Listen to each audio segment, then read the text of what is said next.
Bueno, el trabajo este se llama Cabildantes Tucumanos 1565-1679. El trabajo que pondremos es apenas anticipo y resumen de una monografía más extensa, por ahora inconclusa, en la que damos noticias biográficas y genealógicas de quienes fueron cabildantes en el periodo aquí estudiado. Muy pocas son las actas capitulares de San Miguel de Tucumán que se conocen de ese periodo. Un puñado de ellas conservadas en el Archivo Histórico de la provincia de Córdoba y otra del 12 de febrero de 1660, transcrita por Monseñor Pablo Cabrera en un trabajo publicado en 1918. Sacadas estas del traslado de un expediente riojano custodiado también en el archivo cordobés. Esas actas, más los escasos traslados de algunos acuerdos del Cabildo relativos a concesiones de mercedes reales, son las pocas que conocemos. El resto de las correspondientes a los primeros 114 años de vida de San Miguel de Tucumán han desaparecido por completo. Sin embargo, por otros documentos de diversa índole, han llegado hasta nosotros los nombres de quienes ejercieron durante casi 4 generaciones cargos consejiles en el sitio viejo de Ibatín. Con esta monografía hemos procurado, pues, suplir siquiera en parte la carencia señalada y completar el índice onomástico elaborado por Carmen Clesi, Celia Avellaneda y Jorge Corominas, referido a un lapso posterior que va desde 1680 hasta 1824, realizado sobre la base de las actas capitulares custodiadas en el archivo tucumano. Para ello hemos confeccionado una lista lo más completa posible de los cabildantes, basándonos en documentación fehaciente, tanto édita como inédita, y en bibliografía que citamos a pie de página. La tarea ha sido ardua por 2 razones. En primer lugar, las lagunas en la documentación del Archivo Histórico de Tucumán, en cuanto a la mención de los cabildantes, comprenden hasta ahora un total de 22 años.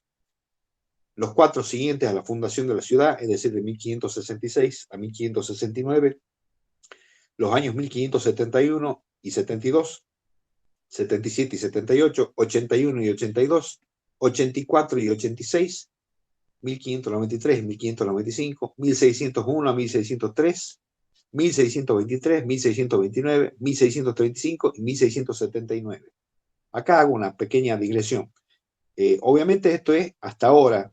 Obviamente me falta seguir avanzando en la investigación y por supuesto que irán apareciendo otros, se irán llenando esos claros que hay en cuanto a los años, a la mención de los cabildantes en esos años, ¿no? En segundo lugar, la otra razón es la dispersión en la información diseminada en los archivos de Tucumán, Córdoba, Buenos Aires, Asunción, Bolivia, Chile y España, lo que ha dificultado grandemente la tarea emprendida.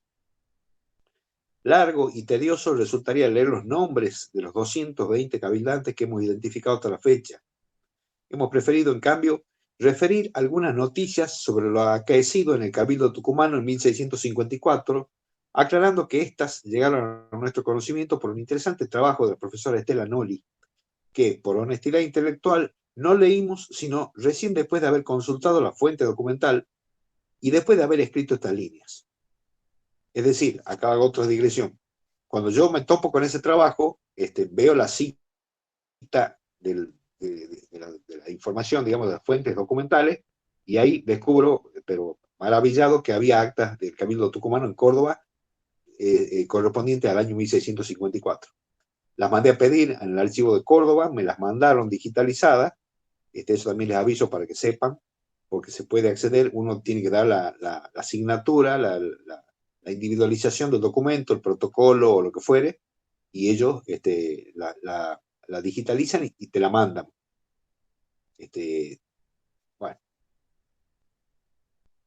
Del mismo modo, aclaramos que confrontados nuestros apuntes con la obra a la que aludimos, de la profesora Noli, poco de original aportamos sobre los episodios de 1654. Escapa al objeto de esta comunicación el análisis sociológico de esos episodios, tan presente en el trabajo de la profesora Noli. No compartimos, empero, algunas de sus conclusiones por ser puramente conjeturales. Tal la afirmación de que el capitán Juan Jordán de Trejo urdió su designación como teniente de gobernador mientras se tramitaba el pleito por la encomienda para obtener el apoyo de una facción minoritaria que le permitiera controlar el cabildo. Esa conclusión que estampa la profesora Nori en su trabajo, a mí me parece bastante azarosa, bastante aventurada, porque no, por lo menos de esa documentación, no surge eso. Habrá que ver qué otro fundamento da ella, ¿no? Pero para mí eso es una afirmación que un poco apresurada. O aquella otra según la cual, desde el gran levantamiento calchaquí, cito, se sorteó el impedimento de nombrar los vecinos de la gobernación en ese cargo, agregando que para esa época el grupo de criollos había logrado que la audiencia de Charcas se expidiera a favor de que fueran designados como lugarteniente de Tucumán los vecinos de esta ciudad, reiterando un auto de 1627 que había cambiado el ordenamiento previo al señalar los inconvenientes que se producían al designarse forasteros en esos cargos. Ese es el fin de la cita. Si para algo sirve la identificación de los cabildantes, es para demostrar que antes y después del alzamiento calchaquí, durante el gobierno de don Felipe de Albornoz, entre los tenientes de gobernadores de San Miguel hubo tanto forasteros como tucumanos.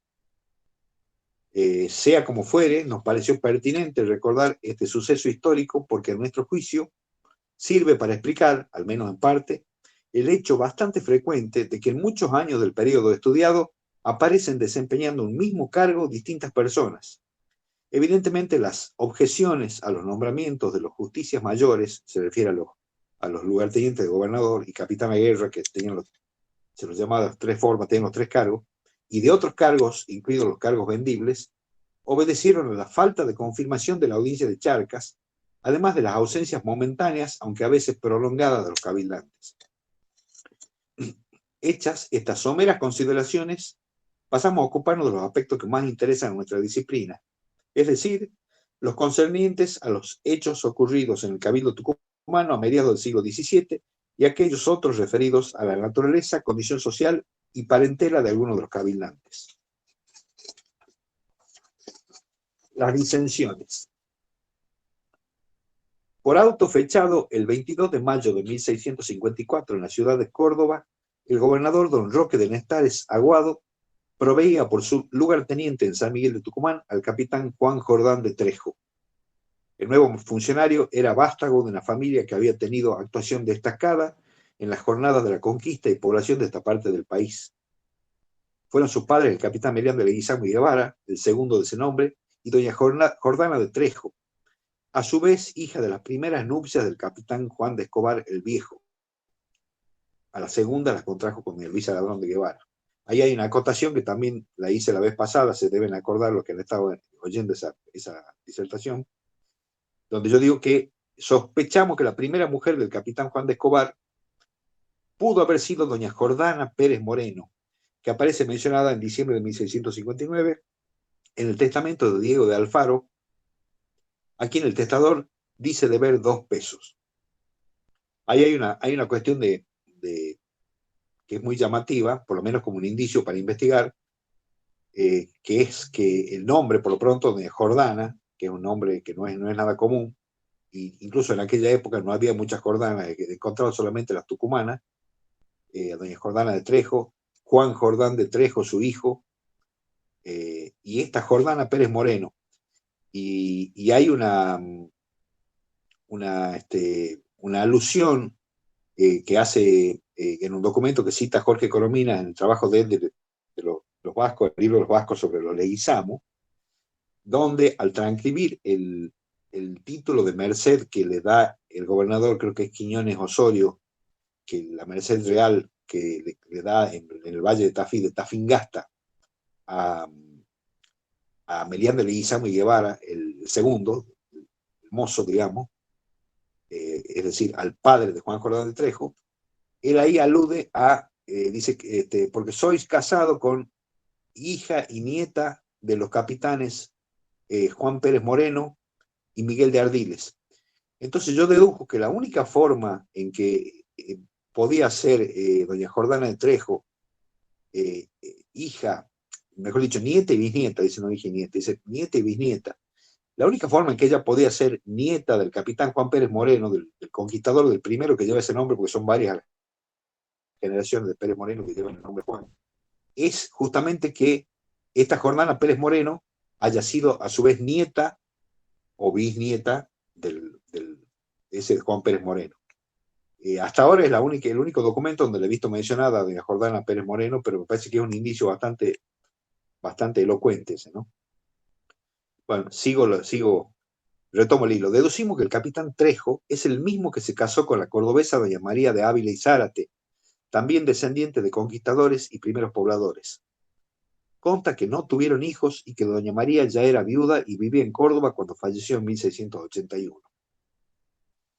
Presentado el título de Trejo en el Cabildo tucumano, el capitán Alonso de Urueña y Loaiza, alcalde ordinario de primer voto, y el portugués Francisco Bayón, alcalde ordinario de segundo voto, y tesorero juez oficial de la Real Hacienda, se opusieron al recibimiento del flamante teniente de gobernador.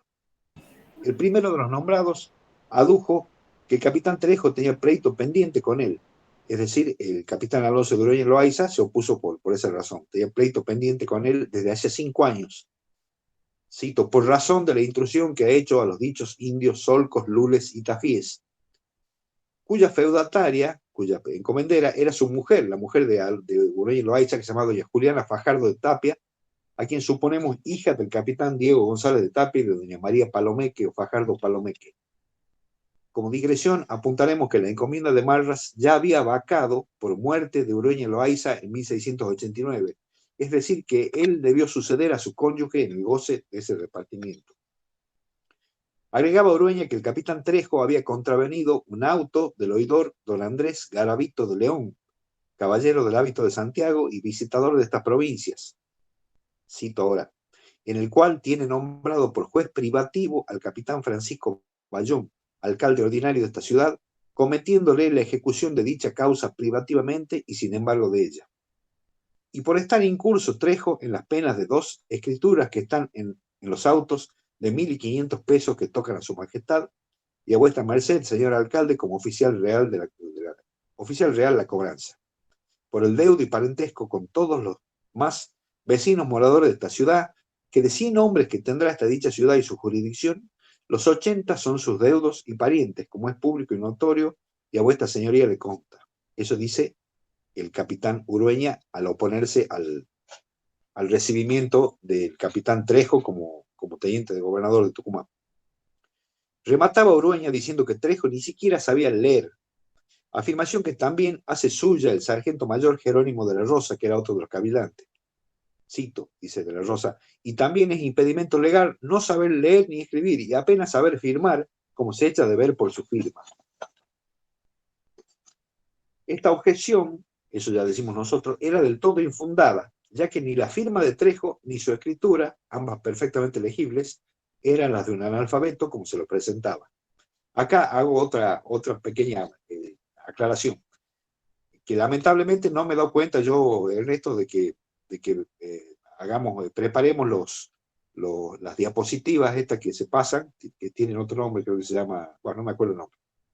Ahí estaba, yo saqué una foto de la firma de Juan Cordón de Trejo, una foto de la escritura de las presentaciones que hace él con motivo de esta oposición que hay en el Cabildo, y una letra perfectamente legible. Todo esto para mí demuestra, obviamente, que hay otras razones, había otras razones para el cuestionamiento de que se recibiera a Trejo como teniente de gobernador. Había evidentemente una animosidad contra él por parte de Urueña y Loaiza y por parte de Francisco Bayón, que ya vamos a ver después en qué desemboca, hasta dónde llega esta animosidad. En respaldo de sus argumentos, el cáustico y memorioso capitán Urueña trajo a colación cómo la notoria sordera del capitán don Lorenzo de Céspedes le había valido a 10 años antes, ser apartado del tenientazgo de la gobernación de San Miguel de Tucumán, para lo cual hizo glosar en el libro del Cabildo un pedimento fechado el 8 de enero de 1646, por el cual el entonces alcalde ordinario Luis Jaime de Flandes alegaba ante la Real Audiencia que, ahora cito, nombró el gobernador por su teniente general a don Lorenzo de Céspedes, el cual es sordo, de tal suerte que no oye lo que se le habla, y por esta causa deja el cabildo y le sale a asentar entre particulares. Relataba el capitán Jaime de Flandes que, estando en las iglesias los días festivos y principales, donde hay sermones, y asiste la justicia mayor con los alcaldes ordinarios y demás capitulares que están en cuerpo de cabildo, el dicho teniente se levanta de su asiento y se va a sentar en el cuerpo de la iglesia, frontero y cerca del púlpito, y se sienta en común de la gente que está en el dicho cuerpo de la iglesia, dejando el cabildo, siendo cosa indecente, y lo hace por ser sordo, y siéndolo, mal podrá oír en su juzgado, además de ser forastero de esta ciudad por ser morador de la ciudad de Salta. Es el antecedente que cita este capitán Urueña, que se ve que había expurgado perfectamente los libros del cabildo, y además se debería acordar del episodio este de cuando se lo apartó al capitán don Lorenzo de Céspedes. En ese caso era el sordero, en este caso sería el supuesto analfabetismo. Los argumentos del tesorero Bayón eran de otro jaez. Sostenía que ningún teniente de gobernador había sido recibido en el cargo sin antes ser examinado en persona por la Real Audiencia de La Plata y sin que mediara confirmación dentro del 8º mes de expedida la designación del gobernador. Ahí hago otra acotación. En casi todos estos cargos, o sea, los cargos que no eran producto de elecciones anuales, como ser el cargo de teniente gobernador, que no era elegido anualmente por el cabildo, sino que era una designación que hacía o la audiencia o el virrey del Perú en este caso. Esos cargos requerían una confirmación real. Era una especie de ratificación del nombramiento que tenían que tramitar los agraciados, los designados en el cargo, tenían que hacer una tramitación, dar un poder o irse ellos hasta la ciudad de La Plata, a Chuquisaca, La Plata se llamaba también indistintamente, para que la audiencia les expidiera una confirmación.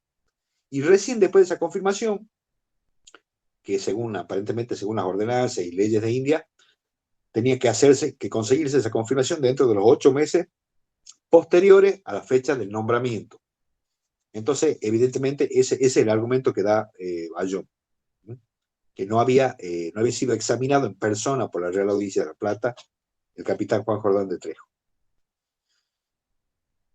En efecto, el 18 de febrero de 1654, el residente, ahora aclara, digo residente porque no por un rebusque en el habla, en el vocabulario, sino porque para esa fecha es muy importante saber, había que distinguir entre vecinos, propiamente dicho, moradores, residentes, y había otra categoría que no me acuerdo, que eran los estantes, que se llamaban.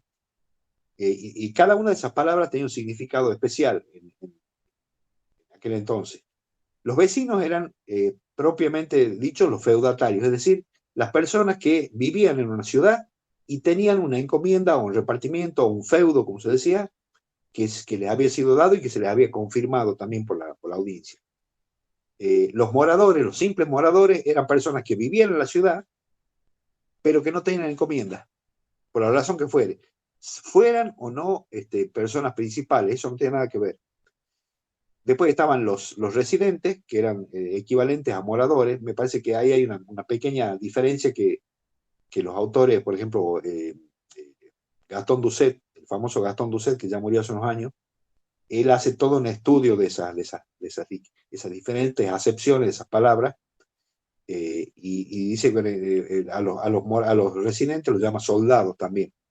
Dice, no hay que confundir el concepto actual de soldado, no era una persona que estaba en la milicia necesariamente, sino que el soldado o residente era alguien que no tenía el estatus de un vecino, no tenía una encomienda, es decir, no tenía una serie de obligaciones y de cargas, como sí la tenían los vecinos.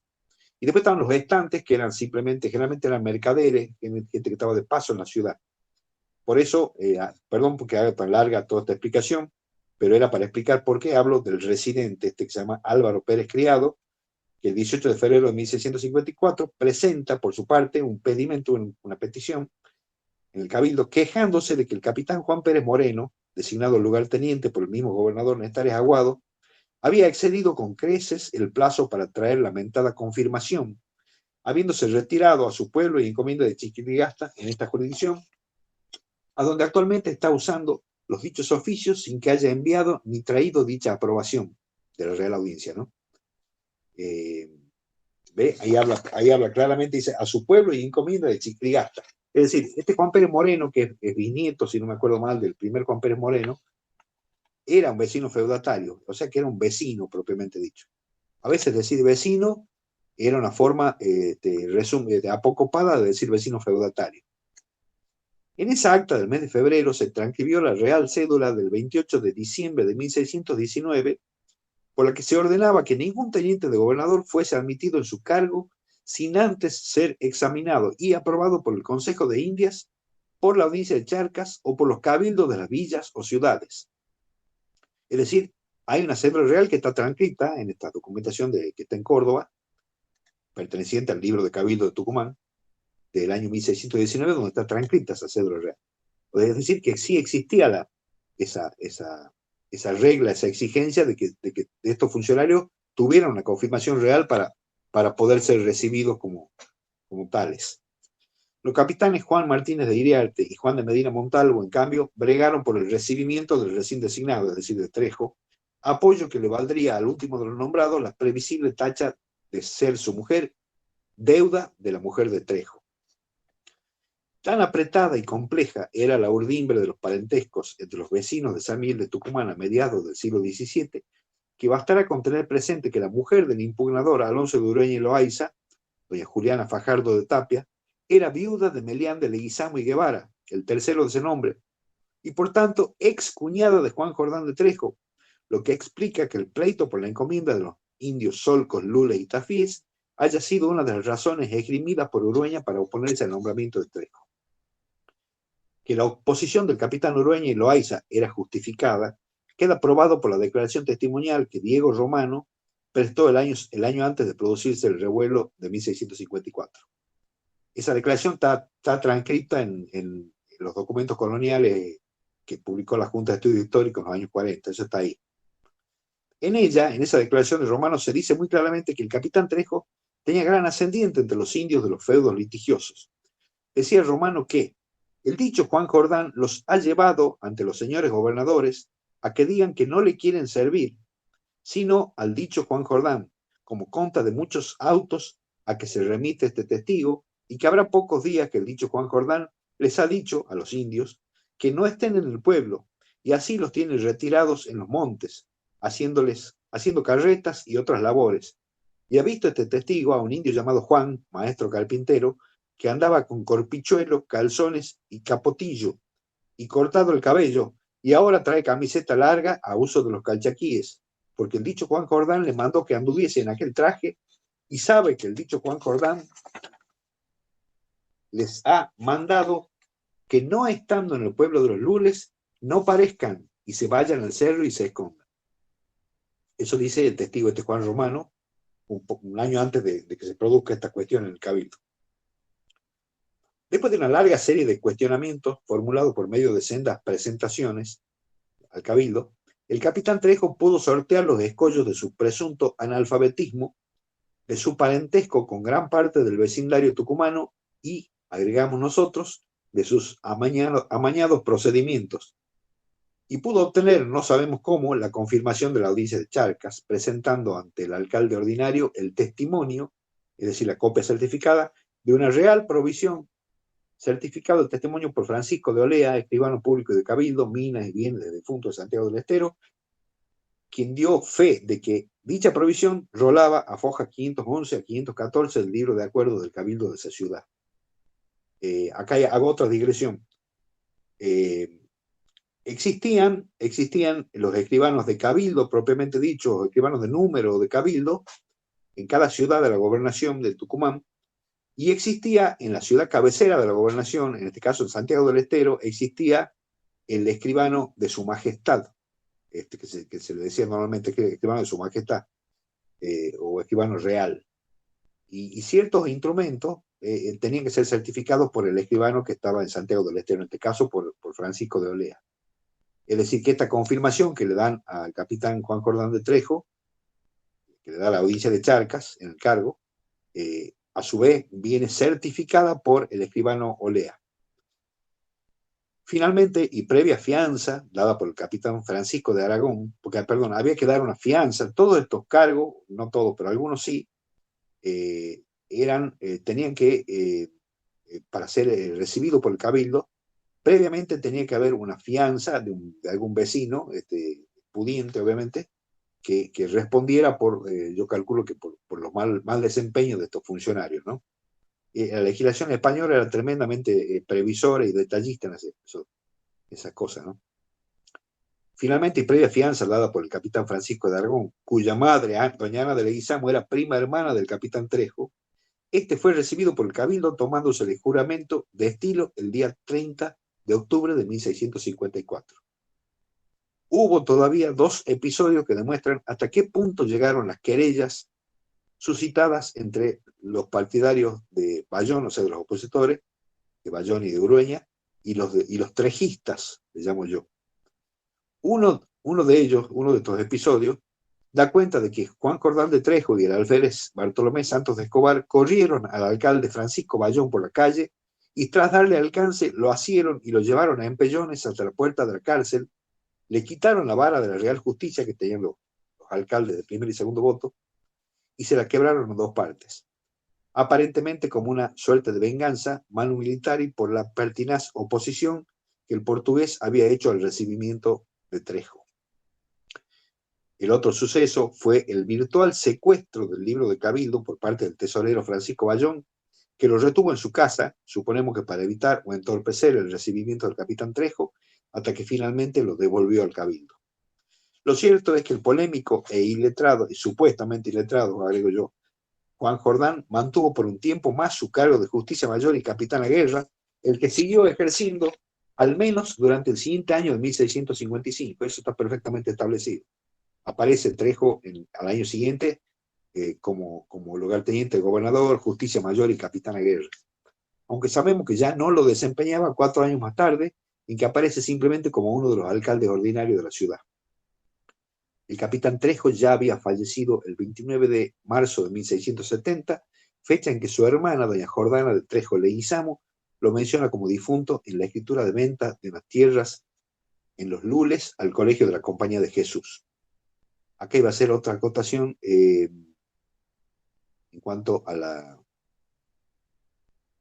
Bueno, no me acuerdo qué era, debe ser que no tiene mucha importancia, ya me acuerdo después. Eso es en cuanto al episodio este que me ha parecido interesante de 1654, como les decía al principio, porque esta cuestión que pasó, que se suscitó, no debe haber sido la única, ni creo que haya sido la más grave. Seguramente tiene que haber habido otros episodios similares. Lamentablemente no podemos saber estos 114 años de vida porque no están las actas. Sí me acuerdo que hay un documento, hay una parte de un documento que está transcrito, está publicado, ya me acuerdo dónde, donde se le cuestiona, creo que a uno de los Toledo Pimentel, que era también cabildante, y que lo fue después de 1679, donde se dice que Toledo Pimentel, que estuvo a punto de perderse el vecindario, de disgregarse prácticamente la sociedad de Tucumán, porque Toledo Pimentel le quitó, más o menos con una espada en la mano, lo amedrentó a uno de los otros cabildantes por una cuestión parecida. Me acuerdo que es la única mención que he visto de un episodio parecido, pero obviamente debe haber muchas más. Por eso me pareció interesante, para no salir de toda la enunciación de los cabildantes, mencionar este episodio. Ahora me voy a referir a la vida privada de los cabildantes y a aspectos ya más específicos, más relacionados con la disciplina nuestra, la genealogía, en cuanto al origen, al parentesco, y algunas otras cuestiones que ya les voy a mencionar después. Uno de esos aspectos me ha parecido interesante, el asunto de ver cuáles de estos cabildantes han dejado descendencia por línea de varón hasta el día de hoy, no solo en Tucumán, sino en otras provincias. Obviamente, eso no quiere decir que no haya descendencia de colaterales de ellos, o sea, de hermanos o de tíos, por línea de varón, pero bueno, lo que yo he identificado son 6 o 7. El primero es el capitán Lázaro de Aragón, que era alcalde ordinario en 1663, es de la vieja familia esta de los Aragón de Tucumán. Él él deja descendencia. Acá he hecho toda la disquisición de cómo llega hasta ahora la descendencia de cada uno. Me parece un poquito fatigoso eso, así que no lo voy a dejar para otra ocasión, ya para cuando lo publique. Ese es un caso. Otro caso es el de don Pedro Bazán Ramírez de Velasco, que también deja descendencia por línea de varón hasta el presente. Bartolomé y Pedro de Olmos y Aguilera también dejan descendencia en la provincia de Córdoba. La familia de los Olmos, por lo menos algunos de esos Olmos son descendientes de estos Olmos y Aguilera. El capitán Cristóbal López de Heredia, que son los antepasados de los Heredia. Hay una rama de esos Heredia que llega hasta, por lo menos hasta el siglo XX, no sé si habrán dejado hasta el día de hoy, pero hasta el siglo XX había descendencia del capitán Cristóbal López de Heredia en Buenos Aires. El capitán Diego Navarro es otro de los cabildantes que deja descendencia, los navarros catamarqueños, también descienden del Navarro de Velasco.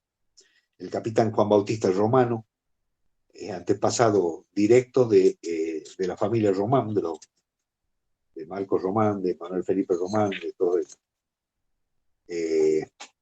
Bueno, esas son las personas los cabildantes que yo he encontrado que han dejado descendencia por línea de varón. Ahora, otra cosa que yo quería comentar, que me parece también interesante, aunque sea anecdótica, pero bueno, es también para un estudio sociológico, le llamamos la sangre indígena. Hemos identificado a unos pocos cabildantes tucumanos que tuvieron alguna antepasada india cercana. Ellos fueron el capitán Lázaro de Morales, cabilante, creo que cabilante no me parece que era teniente de gobernador en 1588, alcalde ordinario en 1604 y 1624, y alcalde de la Santa Hermandad en 1616, fallecido hacia 1638. El capitán Morales fue el segundo marido de doña Gregoria de Cabrera e hijo de Alonso Martín del Arroyo, que había sido cofundador de San Miguel de Tucumán, y de Catalina de Morales. Y nieto materno de Gonzalo de Morales, regidor de Santiago del Estero en 1587, y de la aborigen Sauce Paya. Eso está en un documento tucumano, que lo cito acá, en el protocolo 11. Así se llamaba la abuela materna del cabildante Lázaro de Morales. El capitán José del Sueldo, que fue algo así mayor de residencia en 1638, encomendero de Maxastiné en la jurisdicción de Esteco, que testó en Tucumán el 5 de abril de 1657, y cuya abuela paterna era la montañesa Juana del Retamoso. Hago otra digresión acá. El término montañés, eso lo dice muy bien, lo explica muy bien Gastón Doucet, en un trabajo que está publicado en la revista, una de las revistas Genealogía, la revista del Instituto de Ciencia Genealógica que está en Internet. Cuando él es el que descubre los famosos censos de 3 ciudades de Tucumán en el archivo de Chuquisaca. En Bolivia lo descubre, pero de la manera muy casual. Celia Avellaneda me dio hace años una fotocopia íntegra de eso. Yo saqué una copia íntegra. Es muy interesante.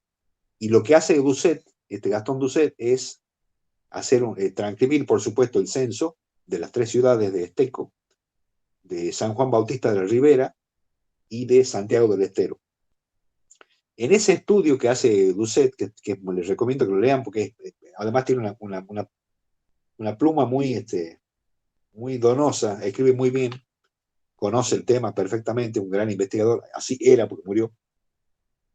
Y ahí habla él de quiénes eran los montañeses. Los montañeses, en el censo, sobre todo en el censo de Esteco, es en la única ciudad de las 3 estas que hay, donde se menciona, se dice fulano tal, hijo de montañés, o hijo de nieto de montañesa o de montañés. El montañés era el mestizo.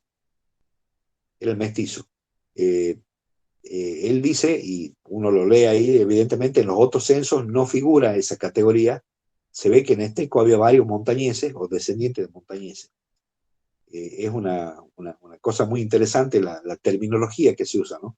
Y además lo interesante de ese trabajo, que bueno, es una pena y él deplora eso, que ese censo que se manda a levantar, obviamente lo dispone el rey de España, que se levante un censo, un padrón de todas las ciudades, por lo menos del Tucumán. Ese censo de 1608 es el primer censo que se conoce, pero obviamente no están los correspondientes a San Miguel de Tucumán, a Córdoba, a Jujuy, que ya estaba fundada, a La Rioja.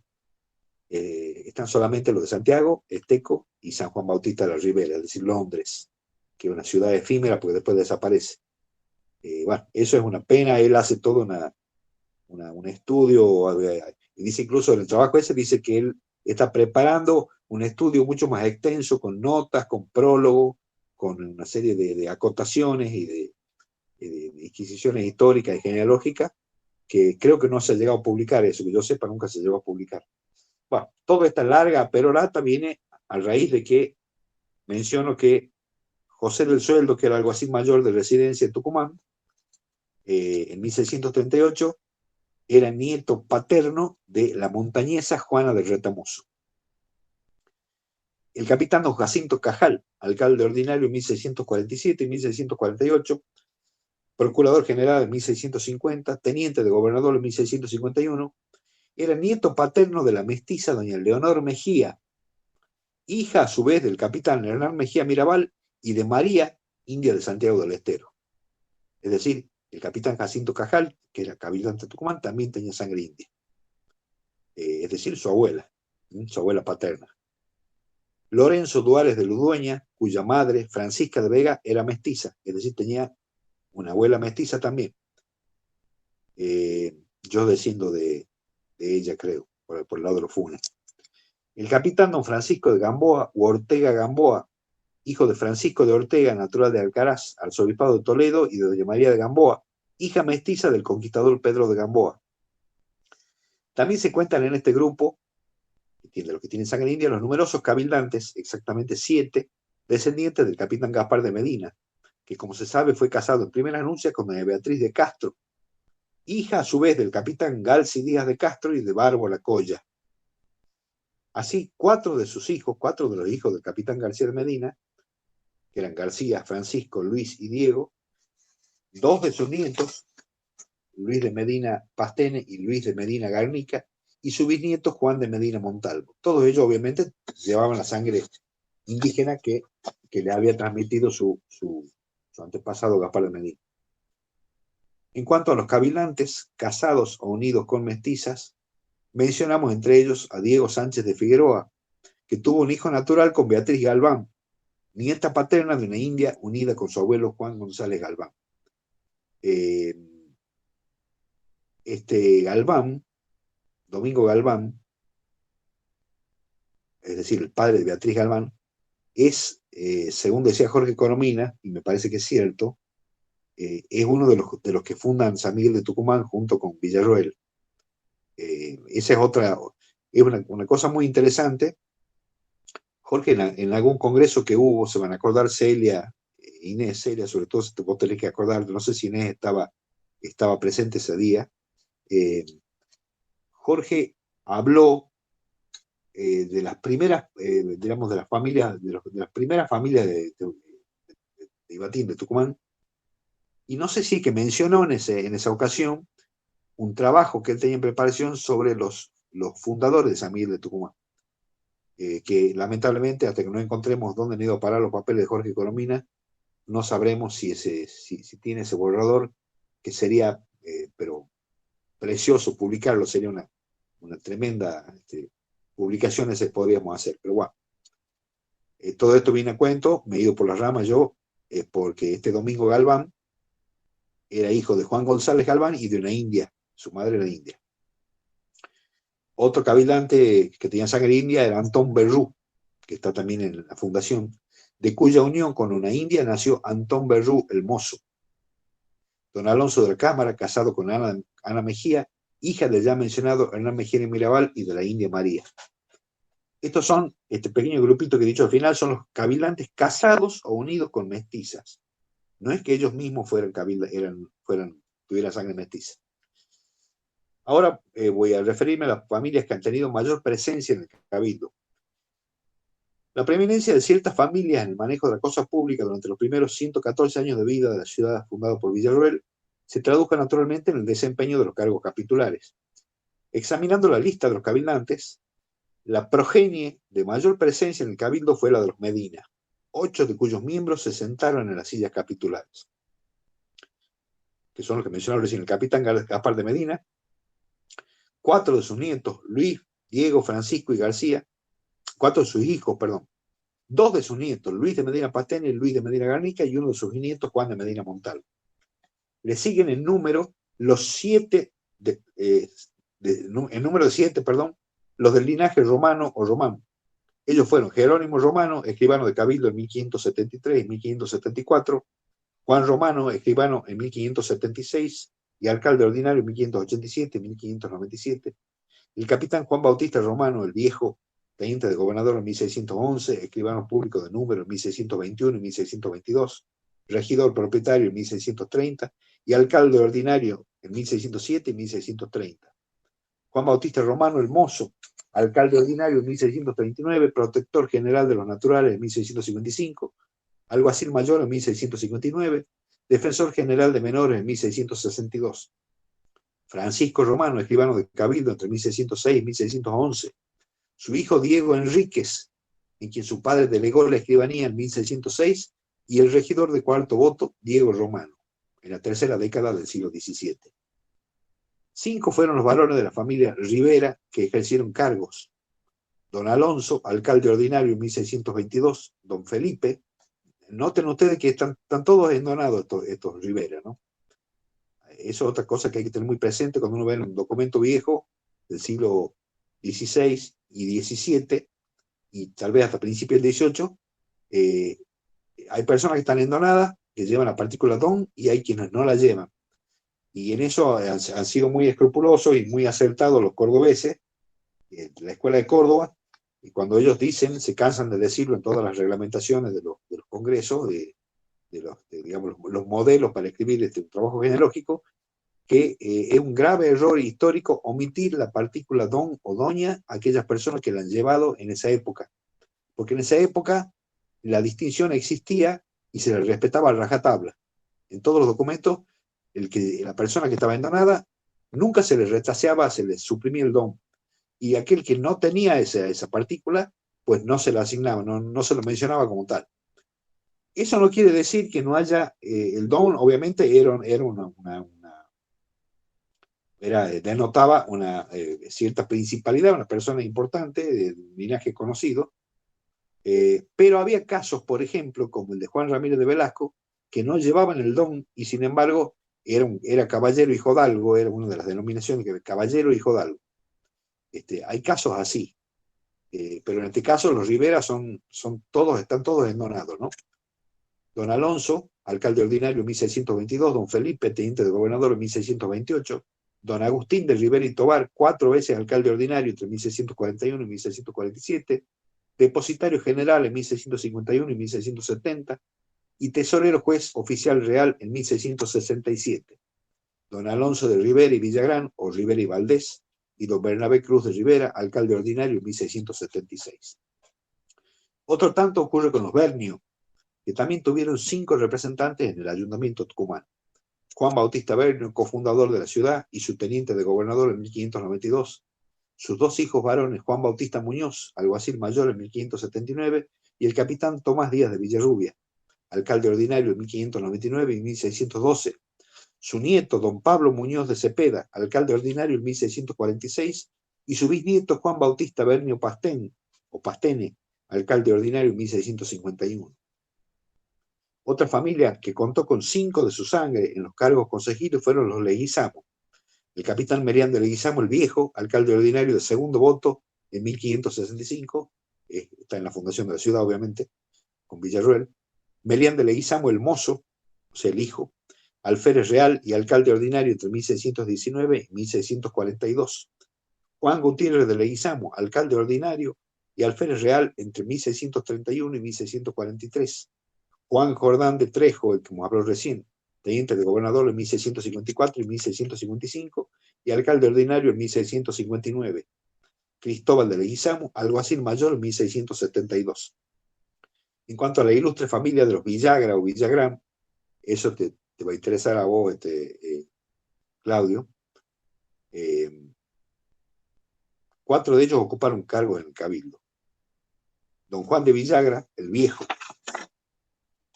alcalde ordinario en 1637 y 1640. Su hijo homónimo, encomendero de los indios de la advocación del señor San Juan sobre el Río Grande, alcalde ordinario en 1675. El alférez don Gregorio de Villagrán, regidor fiel ejecutor en 1669, y el alférez don Juan de Villagrán y Mendoza, alcalde ordinario en 1663 y mayordomo procurador general en 1670 y 1674. La rancia familia de los Escobar contó también con 4 de sus miembros en los cargos consejiles.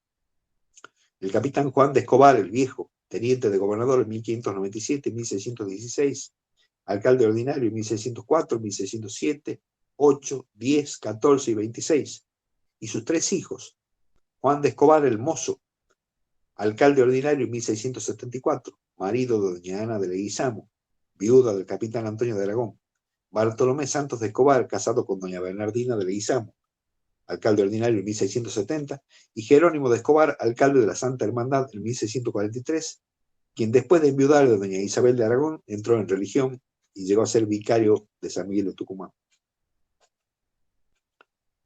Los González de Tapia fueron otra de las conocidas familias que ocuparon cargo en el Cabildo tucumano. Toribio González de Tapia, regidor en 1570.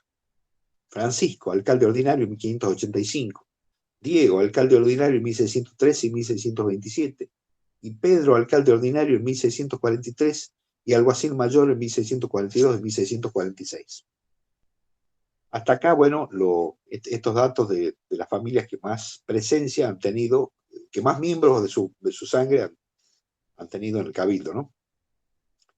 Ahora voy a hablar sobre algunos hallazgos que yo considero hallazgos sobre datos filiatorios, que me parece que, bueno, son interesantes porque contribuyen a echar luz sobre asuntos, cosas parentescos que no se conocían. Al investigar sobre los cabildantes del sitio viejo de Ibatín, hemos encontrado documentación que consideramos de interés por contener información novedosa, alguna de la cual viene a corregir suposiciones o afirmaciones erróneas, y otra a aportar datos que suponemos desconocidos hasta la fecha. Un ejemplo de esto es la identidad de la cónyuge de García de Medina y Garnica, que ejerció los oficios de regidor en 1613, 1615 y 1633, de alcalde ordinario en 1615, 1633, 1645, y tesorero juez oficial real en 1621. Ya en su Gaspar de Medina, conquistador y genealca, el doctor Carlos Luque Colombres había asentado con cierta reserva que la esposa de García de Medina y Garnica había sido doña María de Villarroel. Habría sido doña María de Villarroel, hija del capitán Pedro González de Villarroel y de doña Petronila de la Cerda. Ese acerto se basó en la declaración testimonial de don Pedro de Olmos y Aguilera, dada en 1701, en la información que se hizo para el casamiento de Francisco Moyano Cornejo con doña Juana de Medina. Es decir, Pedro de Olmos y Aguilera testifica, declara como testigo en el expediente de información por el parentesco que podía haber entre Moyano Cornejo y doña Juana de Medina. Cornejo era cordobés y doña Juana era de ascendencia tucumana, pese a que vivía en Córdoba. Extrañaba al doctor Luque que, sin embargo, doña María de Villarroel no figurase entre los hijos de doña Petronila en el poder para atestar que esta última había otorgado el 23 de noviembre de 1630, lo que llevó a este autor a decir que la mujer de García de Medina, de aceptar la filiación del aludido documento, debió de provenir de alguna unión anterior del capitán González de Villarroel.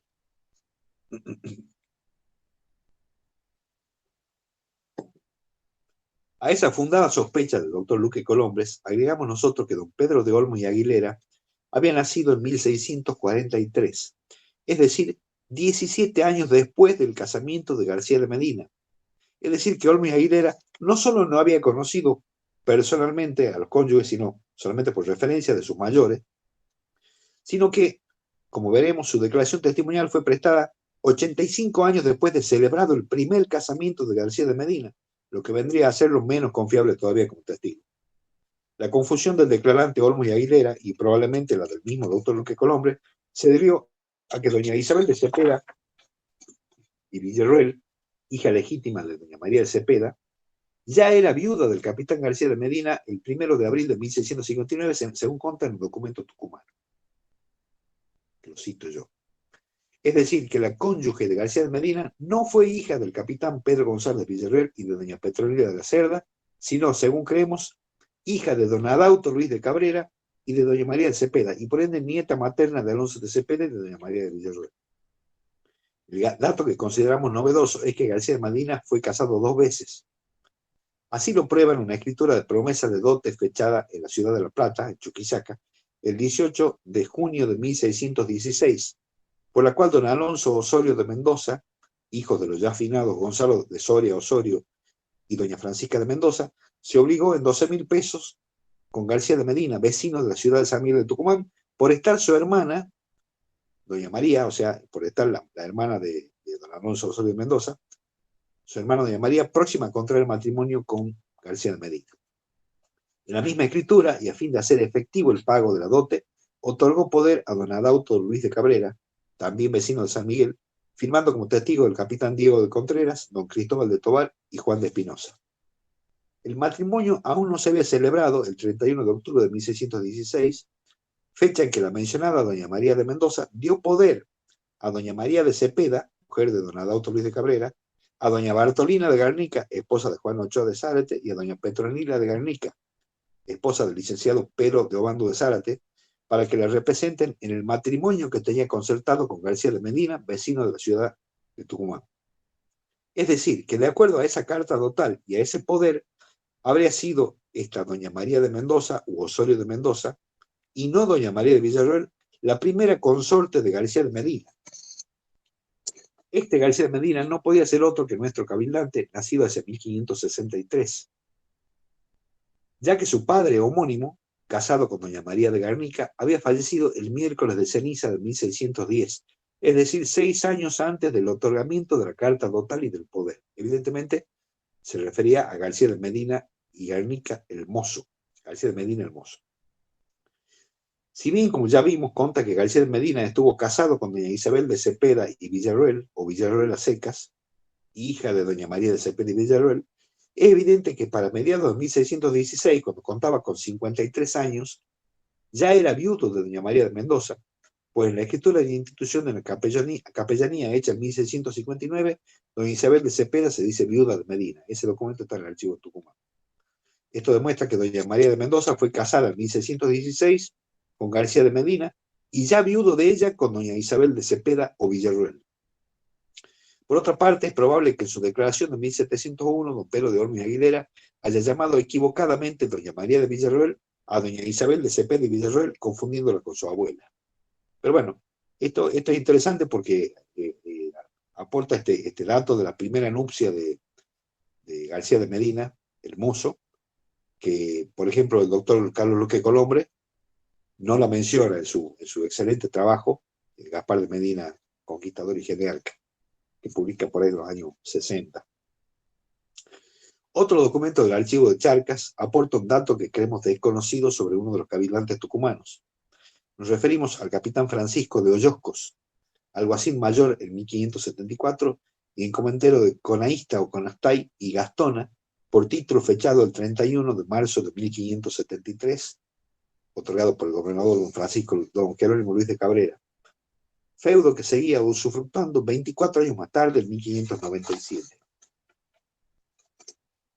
Hasta ahora se tenía por cierto que Francisco de Hoyoscos se había casado por única vez con doña Leonor Pérez Borges o Sánchez Borges, viuda en primeras nupcias del capitán Juan de Espinosa. Sin embargo, existe un poder dado en San Miguel de Tucumán ante el alcalde Juan Romano el 2 de julio de 1587, por el cual Isabel de Chavarría, la poderdante, se dice mujer legítima de Francisco Hoyoscos, vecino de esta ciudad. Esta señora era hija de Sancho de Chavarría, ya fallecido. Ese dato también obviamente surge del poder, ella menciona a su padre. 10 años más tarde, el 19 de junio de 1597, el capitán Diego de Ceballos Morales, como apoderado de su mujer, doña María de Hoyoscos, hija de las primeras nupcias de su padre, otorgó un poder a Jerónimo Maldonado de Buendía, vecino y alcalde ordinario de La Plata, para que continuara el pleito que aquella tenía con el capitán Milián de Leguizamo. Este último documento nos hace suponer que si la hija de Hoyoscos era ya mayor de edad en 1597, se infiere forzosamente que debió haber nacido no después de 1577, lo cual obviamente significa que su madre, doña Leonor Pérez Borque, aún vivía para entonces. Esta circunstancia cronológica nos lleva a concluir verosímilmente que el casamiento de Francisco de Lloco con Isabel de Chavarría fue posterior al celebrado con doña Leonor Pérez Borques. Bueno, para terminar, daremos también información que creemos inédita sobre Juan Rodríguez Florencio, vecino encomendero de San Miguel de Tucumán y uno de sus alcaldes ordinarios en 1574. Nos referimos a su testamento y al juicio tramitado después de su muerte, ocurrida el día miércoles 1 de julio de 1587. En el testamento fechado en San Miguel de Tucumán el 30 de junio de 1586, nombró por albaceas a su yerno Andrés Juárez de Hinojosa y a Pedro López Centeno. Allí declara que sus padres fueron Juan Rodríguez Florencio y Quiteria López, vecinos de Triana, guarda y población de la ciudad de Sevilla, ya difuntos al momento de testar su hijo. Declara que se casó en La Serena con doña Isabel de Torres, puede haber 21 años, poco más o menos, dice el testador, es decir, casado hacia 1565, el mismo año que se funda Tucumán, de la que ya había enviudado al testar, y por quien su marido mandó rezar misas en el convento de San Francisco de San Miguel de Tucumán. Tuvo con ella 4 hijas mujeres, doña Ana Florencio, a quien legó los indios de su encomienda, y que fue casada entre 1580 y 1586 con el capitán Andrés Juárez de Hinojosa, también cabildante tucumano por aquellos años. La segunda hija fue doña Isabel de Torres, llamada como su madre, beata, que el 17 de octubre de 1611 donó un solar a su sobrina doña Catalina Florencio. La tercera hija se llamaba doña Catalina Florencio, cónyuge de Francisco de Urueña, teniente de gobernador de San Miguel de Tucumán en 1589, regidor en 1598 y 1608, alcalde ordinario en 1611 y 1616. Este Francisco de Urueña, yo tengo entendido, creo, que es el padre del capitán Alonso de Urueña y Loaiza, del cual hemos hablado hace un rato, que era un tenaz opositor al recibimiento del capitán Juan Cordán de Trejo. Y la cuarta hija de Juan Rodríguez Florencio y doña Isabel de Torres era doña Agustina Florencio, casada en primeras nupcias con el capitán Valeriano Cornejo, vecino fundador de La Rioja, y en segundas, en 1614, con el capitán don Lázaro de Villafañe o García de Villafañe, a su vez viudo de doña María de Gavilanes y Guzmán, de ahí vienen los Villafañe y Guzmán, vecino de Santiago del Molinillo en España, teniente de gobernador de La Rioja, fallecido antes de 1625. Conta que doña Isabel de Torres, doña Catalina Florencio y doña Agustina Florencio eran menores cuando murió su padre, pues Andrés Juárez de Hinojosa, en su carácter de tutor y curador de ellas, otorgó el recibo a Alonso Martín del Arroyo el 6 de julio de 1586 por 1.679 pesos, suma percibida del remate de las 18 partidas de los bienes relictos. En cuanto a los nietos del capitán Juan Rodríguez Florencio, lo fueron Andrés Juárez de Hinojosa, el mozo, casado con doña Menchola de Benavente, dotada por su madre homónima en 1610, el 31 de julio de 1610, viuda de Cristóbal de Estrada e hija de Juan Francisco de Sotomayor y de Menchola de Reyes.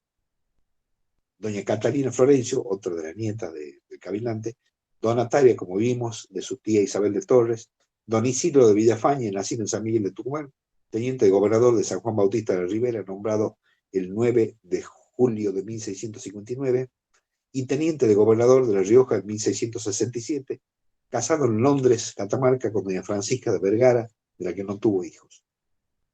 Este don Isidro de Villafañe fue confirmado como encomendero en tercera vida de los pueblos riojanos de Yuctama, Nodolma, Andalgalá, Malfín y Aspataes, por fallecimiento de su medio hermano don Ramiro de Villafañe Guzmán, feudatario de esos repartimientos en segunda vida, que falleció sin sucesión. Testó don Isidro, legando una capellanía instituida por su madre a su medio hermano don Francisco de Villafañe Guzmán.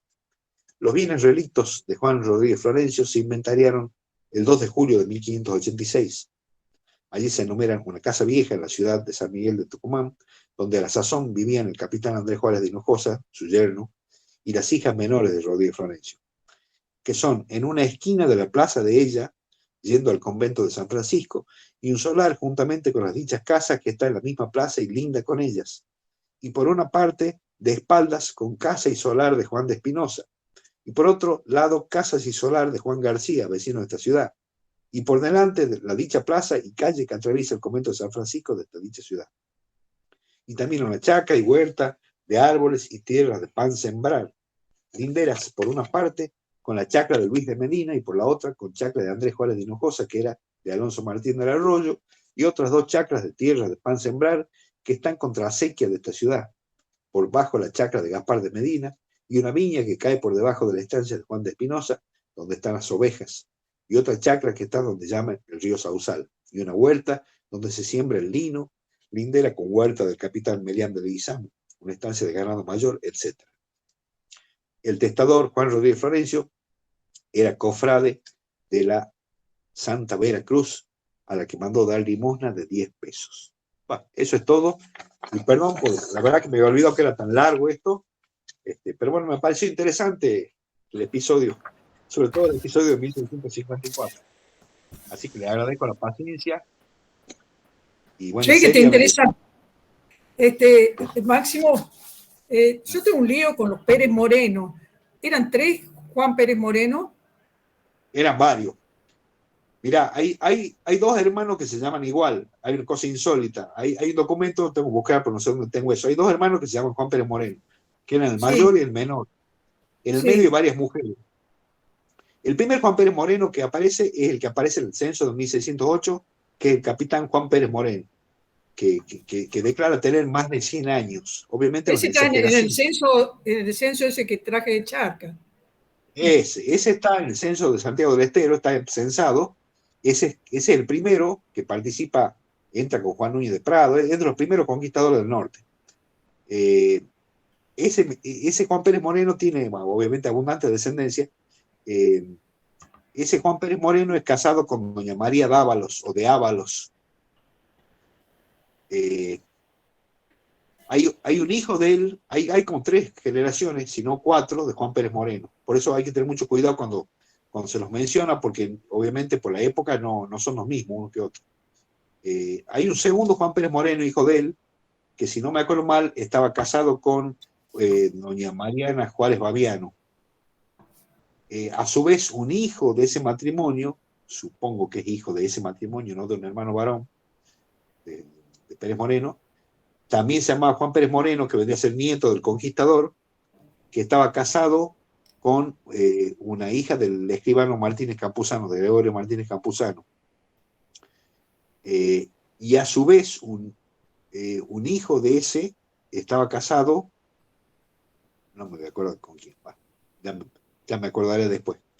Son varias generaciones de los Pérez Morenos. Y obviamente hay... Del otro hermano, que se llamaba igual, no quedó nada. No me acuerdo, Celia, no me acuerdo, pero eso, ¿sabes dónde está la mención de los 2 Juan Pérez Morenos? Eso, en uno de los títulos de encomienda o de confirmaciones de encomienda, y que están resumidos en el libro de Alicia Sosa de Alipi, ¿te acuerdas? Que se llama Encomienda. Sí. Ella hace una reseña, porque hay casos donde hace reseña porque son muy largos los expedientes, pero ahí da los datos más importantes, y ahí menciona ella a esos 2 hermanos Juan Pérez Moreno, si no me acuerdo mal, creo que es ahí. Que hay veces que te desconcierta la homonimia. En el caso de los Escobar pasa algo parecido. Hay un Juan de Escobar que vos lo ves mencionado también en el libro de ella, que aparece muerto y dice que está la encomienda, estaba vacante por fallecimiento de Juan de Escobar, y ponele vos en el año X, y vos te vas a ver la descendencia de Juan de Escobar, del Escobar de acá de Tucumán, y Juan de Escobar el Mozo todavía vivía en esa época, y el padre ya había muerto en esa época, o sea que no podía ser, no es ni el padre ni el hijo. Para mí ese caso, por ejemplo, evidentemente es un hijo de otro matrimonio, de Juan de Escobar el Viejo. Hay casos, por eso hay que abrir mucho los ojos cuando uno ve estos documentos viejos, antes de sacar una conclusión, porque vos sabés, vos has visto un montón de documentos, y uno se engaña a primera vista. La cosa más tentadora es sacar una conclusión rápida, decir, fulano de tal es el mismo que tal cosa.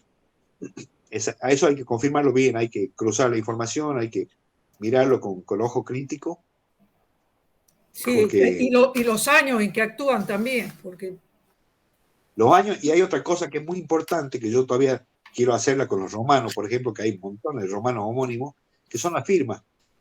Las firmas y también las escrituras te tenés ayudan a razón. distinguir perfectamente cuál es cuál. Por supuesto que la firma tiene la contra de que el criterio ese de ver la firma es relativo, porque la firma también puede variar con el transcurso de los años. Hay visto una firma de Melián de Leguizamo, el viejo, que era una firma deplorable, una firma como parece hecha por un analfabeto realmente, y es una firma temblorosa, es un hombre que debe haber tenido 80 años, en aquellos 70 ya era mucho, pero quizá la firma de Leguizamo a los 20 o a los 30 o a los 50 era mucho más lozana y más legible. Acá atina a poner solamente el apellido, Leguizamo.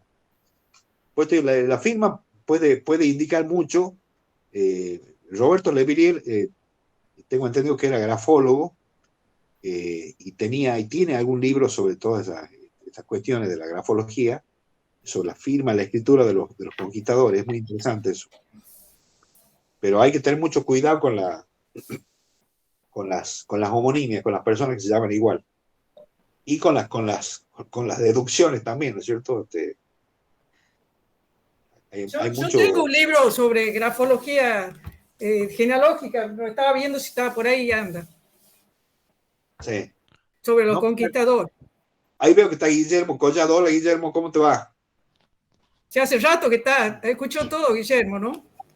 Perdón, no me he dado cuenta. Yo estaba enfrascado leyendo esto. Este, pero bueno, yo creo que Le Villiers tenía, no sé si un trabajo de grafología, pero sí sé que él hace mención. ¿Sabes dónde, ahora que me acuerdo? Él tiene un libro que se llama Biografías de Conquistadores de la Argentina, Ahí están donde hay, las firmas. hay como 40 Sí. biografías, pequeñas reseñas biográficas de conquistadores, la mayoría de ellos muy conocidos, y él ahí habla de la importancia de la firma. El mismo Alejandro Moyano, bueno, es una cosa que parece obvia, pero no se dice muchas veces. Alejandro, cuando hace ese trabajo sobre los 111 expedicionarios que llegan con Cabrera y que fundan Córdoba, él habla de la firma también, porque la firma es el único indicio que vos tenés, y claro que hay otra documentación, para saber, aunque sea aproximadamente, el grado de instrucción que tenía una persona. Claro. La firma es muy elocuente.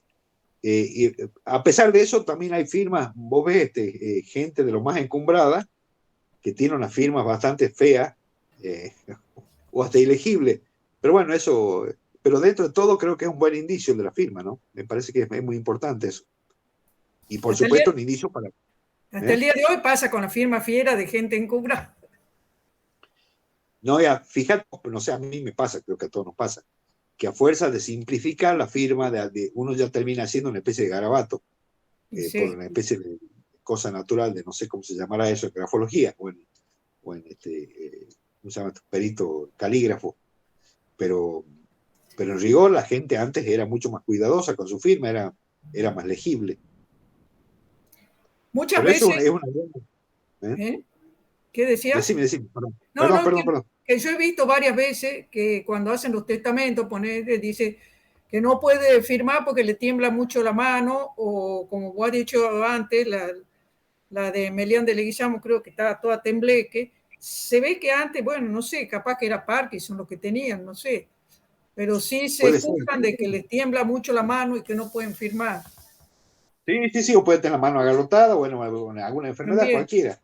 Y bueno, y obviamente aquella gente que no sabía firmar, que también sobre todo Eso, las mujeres son muy contados los casos, eh, que yo he visto, de mujeres que sepan firmar. y En quedan firma general lindo negro. claro, además yo no sé, probablemente han sabido muchas de ellas dibujar, escribir su firma, su nombre, a guisa de firma, y probablemente no supieran escribir o supieran de una manera muy También. limitada, porque acá no había la instrucción que hay ahora. Las mujeres era muy común que no supieran firmar. Sí, re común. Este, la Y si reina uno, Isabel y si uno era una. encuentra un antepasado que no sabe firmar, una antepasada más que nada, le da como cosa, ¿no? Decir, ¿cómo puede ser tan burra que no sabía Bueno, firmar? que ese es el error de ver las cosas con los ojos de ahora.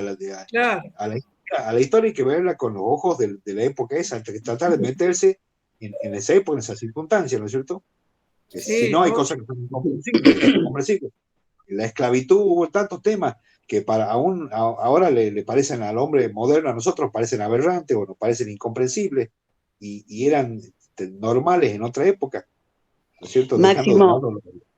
Sí, Máximo, yo también te quiero decir que muchas veces la firma llevaba unas rúbricas tan entrelazadas que eran verdaderos sí. sellos y con eso se sabía que no le podían hacer la firma con ese tipo de sello que ellos mismos hacían al rubricar. Sí. Sí, puede ser, pero yo creo de todo modo, Ofelia, que me parece, ¿no? Por lo que yo he visto, no sé si sería tanto el temor de que se le hiciera la firma. Nunca he visto que hubiera una especie de redargución de falsedad, como dicen los abogados, o sea, de que haya gente que haya, me refiero a los primeros siglos del poblamiento en esta zona, ¿no? O sea, en el No, no siglo había. XVI, Sí. XVII, nunca he visto que alguien diga, me han hecho la firma. No, no he visto eso nunca. Me parece que Mm, era una temeridad, era una cosa impensable, era un crimen. Habrá habido algún caso, pero mm. hasta donde yo sé, Pero no, es no he que visto nunca. no me cabe por qué hacían esas firmas con tanto tipo de jeroglífico abajo. Y bueno, Por se eso era. hacía por una forma de caligrafía. Había gente que era muy, muy letrada y hasta muy, tal vez presuntuosa. No sé, bueno, la firma eran un poquito más rebuscadas. Hay otras que son muy sencillas. Eh, Sí, en, en pero en definitiva, general eran así antiguamente, ¿no? Bastante sí. rebuscadas. Los que tenían Yo instrucción, creo que obviamente. se hacen más rebuscadas con el correr del tiempo. Eh, hay de todo, ¿no? Pero me parece que eran más bien firmas, eran legibles, en general eran legibles. Me acuerdo Sí, que, era legible, pero después yo te digo la rúbrica. ah, bueno, sí, sí, Sí, sí, eh, vos leés perfectamente el nombre y apellido, pero la rúbrica es difícil de copiar, digamos. No sé si sería sí, costumbre. Bueno, no sé. puede ser, sí, sí, puede ser, o imitación de algún otro, alguno más leído. Jorge Flores Canclini, a quien no he conocido personalmente, me parece, he leído un par de cositas de él, muy interesante trabajo. Él habla me acuerdo que en uno de sus trabajos sobre la sociedad de Salta, la primitiva sociedad de Salta, algo así, parecido al trabajo de Jorge Lima González Bononino. Él habla de fulano de tal, dice, y tenía uno de los, creo que de los Pereira Albarracín, dice, tenía la sencillez del verdadero señorío. En su firma se nota la sencillez del verdadero señorío. Bueno, Ujú. son apreciaciones. Había señorones que tenían una firma de lo más encopetada y rebuscada, y había quien tenía muchas ínfulas y había quien no. Digamos, bueno, pero la firma sigue siendo muy interesante, de mi modo de ver, ¿no? Yo cuando publique esto de los cabildantes, ya me he hecho el propósito, voy a tratar de poner toda la firma y tratar de poner el año en que se las estampa, porque obviamente un hombre de veintitantos años no firma igual que un viejo de 80. Eh, Así. son las pocas cosas que tenemos para imaginarnos cómo era eso, ¿no? Esa época. Ujú.